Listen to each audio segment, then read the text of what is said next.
I was born with the name Saul in honor of Israel's first king and shared his erratic temper. Later, my friends called me by my Roman name, Paul, helped differentiate my life as the man who persecuted Christians from the man who led people to become Christians. My close friend and publicity agent, Barnabas, claims that he led the campaign for the name change. Yeah, he could change people's minds about anything.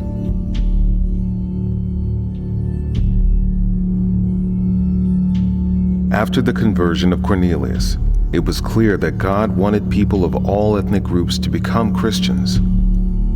God chose a Jewish scholar to take the gospel to the entire world. I look at you and I am full of envy. Not because you're good looking, which you are. Not because you smell good, which you do. And not because you have many earthly goods, which you have. I envy you because eyeglasses, invented in the 13th century, unfortunately for me. As was common, my eyesight started failing in my early 30s. I had to start having people read to me and write for me. The scrolls were too precious to waste on my increasingly large handwriting. Good thing I memorized much of the Old Testament as a young man, so I didn't have to own my own copies. You really don't know very much about me up to the point of my failing eyesight. I hadn't established any churches yet, not written any letters or books yet, not gone through the unpleasant maturing processes of beatings and starvation and rejection. I have made a lot of progress. Barnabas assures me I have plenty of work left to do. A Roman citizen, born in the city of Tarsus, I was sent to Israel at an early age to study with Gamaliel. I wanted the intellectual challenge, but probably I was too young to leave my family. No matter how hard I tried, it wasn't enough to please my parents. No matter how smart I wasn't smart enough to please my teachers. And no matter how much I followed the laws of Moses and the Pharisees, it wasn't enough to satisfy God. A vicious cycle of effort and anger and low self-esteem. Maybe you've experienced a cycle like that. I was the angriest young man in Israel. That's why the Christians were such perfect targets. I mean, they seemingly broke the laws of Moses and blasphemed God, so I had absolute justification for taking out my anger on them. And the more I persecuted the Christians, the more famous I became, and the more my anger was fed. Vicious acts of violence resulted in fame and righteousness. I perfected the art of having Christians respond to my questions in such a way that they were seemingly blaspheming God, which made them subject to capital punishment. Christians all over the world began to fear me. Me. They all began to fear me. For the first time in my life, the harder I tried, the more approval I got from my peers. There's another thing in your lives that I envy, country music. Oh, we had music, but nothing like that. I was looking for love in all the wrong places and didn't even know it. And I saw the light, literally. Upon receiving approval of the high priest, I went on my way to Damascus in Syria to hunt down the Christians there. And I was in a hurry, so I figured my companions and I could travel the 200 miles in less than 10 days. And the closer to Damascus, the angrier I got. Those blaspheming Christians were spreading like wildfire in dry summer. And near the outskirts of Damascus, whammo! A light with such intensity, it knocked me to my knees. And then the kindest, most gentle voice. Saul, Saul, why are you persecuting me? I knew knew in a heartbeat the Christians were right. I was wrong. And then I said the stupidest thing ever. Who are you, Lord? The voice got even more gentle and kind. I am Jesus, whom you are persecuting. Now get up and go into the city, and you will be told what you must do.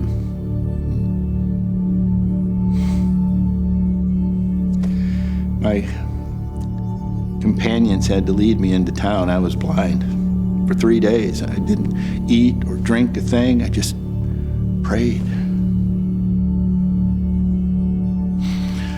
I didn't know it then, but the Lord was preparing me for the next step.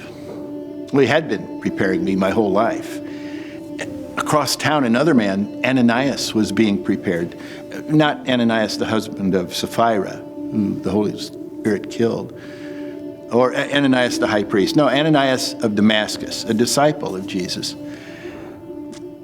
In a vision, the Lord told Ananias to go to Straight Street and ask for Saul of Tarsus. For Saul had seen a vision of a man named Ananias who would come and place hands on him and restore his sight. Ananias was terrified. He questioned the Lord. He did not want to come. And then the Lord declared my entire future to Ananias. He said, this man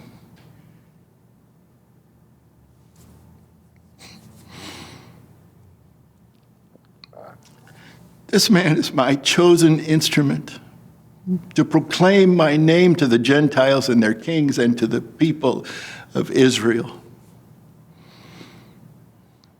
And I will show him how much he must suffer for my name.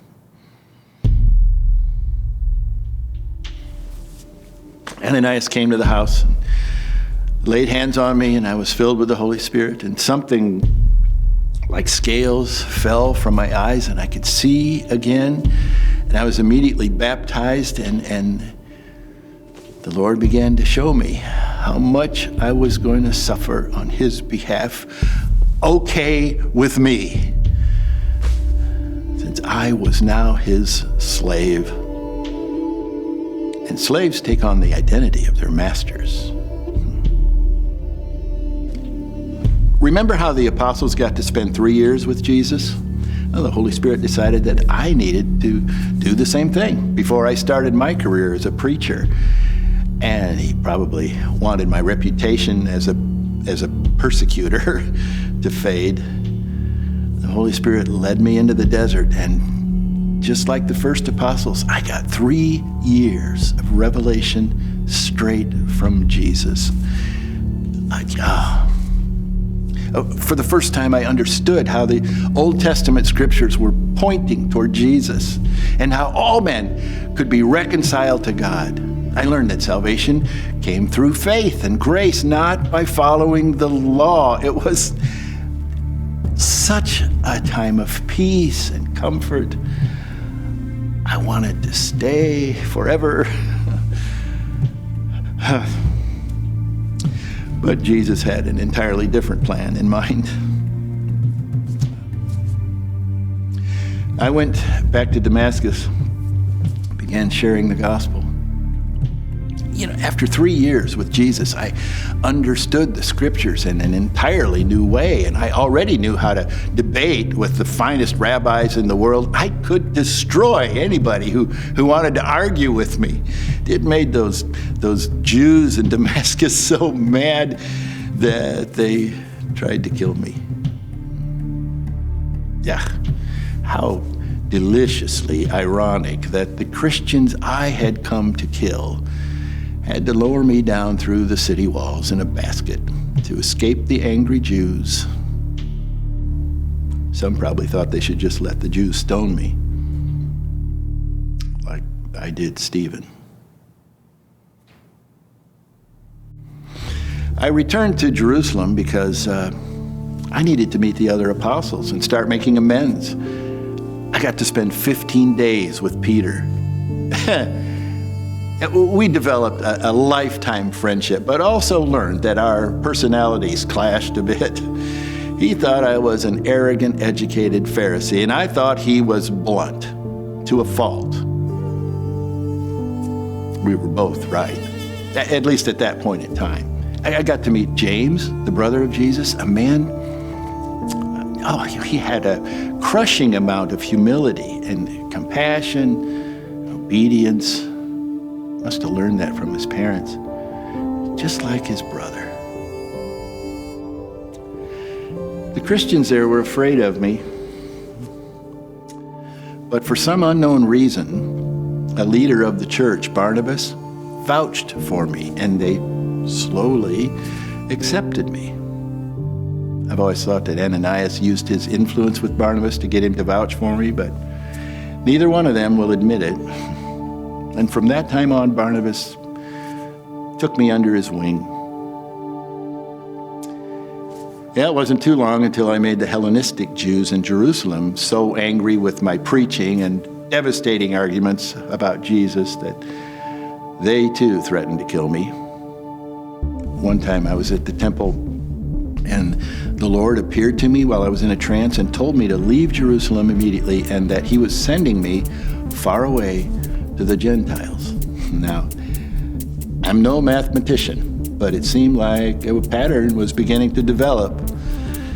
So the Christians sent me to Philip in Caesarea, who sent me on to my hometown of Tarsus, where there were far fewer Jews. And once I was out of the way, the church in Jerusalem had several years of peace and continued growth. I spent most of the next few years evangelizing by myself in the areas of Syria and Cilicia, but my caustic personality was a constant hindrance. Rough edges still needed smoothing. One day, I was enjoying a cold glass of lemonade at my house in Tarsus when a knock came at my door. Barnabas, my old friend and mentor, was standing there and was ready for me to come join him at Antioch. I think Barnabas was just trying to encourage me when he said that the believers in Antioch were anxious for me to come join them. I know I didn't have the most touchy-feely persona, but I was ready to start working with Barnabas again, and practicing on the people in Antioch seemed like a good idea. And with Barnabas running interference for me, I got to stay in Antioch a whole year before the Christians were ready to send me to Jerusalem. Based on a prophecy from Agabus of an upcoming famine, the brothers in Antioch generously chose for Barnabas and me to take a contribution to Jerusalem. Besides, I needed to go to Jerusalem to improve my friendships with the apostles and James, and to get their approval for my plans to evangelize Gentiles throughout Asia. Barnabas and I took my new young assistant, Titus, to Jerusalem. This was during the famine of Claudius, and the people of Israel were suffering greatly. But it's from the famine that this time period can be dated to about 16 years after Jesus' resurrection. In Jerusalem, as we discussed the evangelization of the Gentiles, we agreed that the new Christians did not have to follow the laws of Moses. As an example, Titus was not required to be circumcised, to his great relief. Peter and the remaining apostles gave their approval to evangelize the Gentiles and sent me back to Antioch with instructions to do the very things that I wanted to do anyway. Barnabas brought his nephew, John Mark, with us. Our hope was that he would learn from Titus how to be a faithful assistant, although John Mark seemed like a spoiled rich kid to me. I'm hesitant to take John Mark on this upcoming journey, but I owe Barnabas so much that I'm not complaining. Well, I'm not complaining out loud. I am pouting a little. Jesus wants me to evangelize the Gentiles. I'm ready to go. When I think of how Luke will write about my story, being a doctor, I'm sure that he will make things look orderly. As a Christian, he will show us as the good guys in the white hats who always win in the end. Victors get to write history, and we Christians are far from being victors at this point in time. The Romans hardly know we Christians exist. Israel, just a tiny speck of the Roman Empire, and the Jews, just an unimportant irritant to the Romans. In Jerusalem and the rest of Israel, Judaism is the only important thing. All our lives as Jews revolve around following the laws of Moses in the best ways we know. And to the Jews, the Christians are the worst kinds of blasphemers. They completely misrepresent the character of God, and they worship a human as if he were God.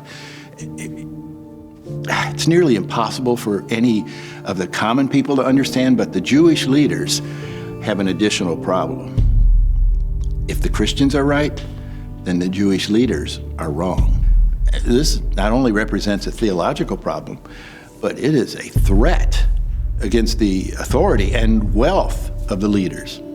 And the more the Christians grow in number and reputation, the more Judaism is threatened. So whether in Israel or in other countries, the arguments are growing angrier and more confused. The early arguments are all boiling down to one basic question. Will non-Jewish people be allowed to become Christians if they don't follow the laws of Moses? And when the Holy Spirit made it clear that non-Jewish people should become Christians, He didn't make it clear if they did or didn't have to follow the laws of Moses. And it's critically important, because if the Gentile Christians don't have to follow the laws of Moses, it is increasingly obvious that the Jewish Christians don't need to follow them either. It's been more than 15 years since Pentecost. And the Jews have persecuted the Christians in Israel and in other locations. It is a chaotic and unsure time for all of us. We don't know it yet, but ultimately the questions will disappear for a very unexpected reason, at least unexpected by the Jews. We Christians will be well prepared for it because Jesus has told us to expect it. In 70 AD, the Romans will completely destroy the temple in Jerusalem and expel the Jews that they don't kill. When the Jews cannot sacrifice or celebrate in the temple, their system of worship will have to be completely modified. Without the income of the temple, the Jewish leaders will lose all their economic power to control the people or threaten the Romans. And at the same time, the Christians will be growing quickly in numbers and economic power. It'll be almost overnight that the persecution from the Jews stops. That'll be the good news. The bad news will be that the Romans will soon start taking notice of the Christians and begin persecuting them. But that happens many years after the ending of Dr. Luke's second book.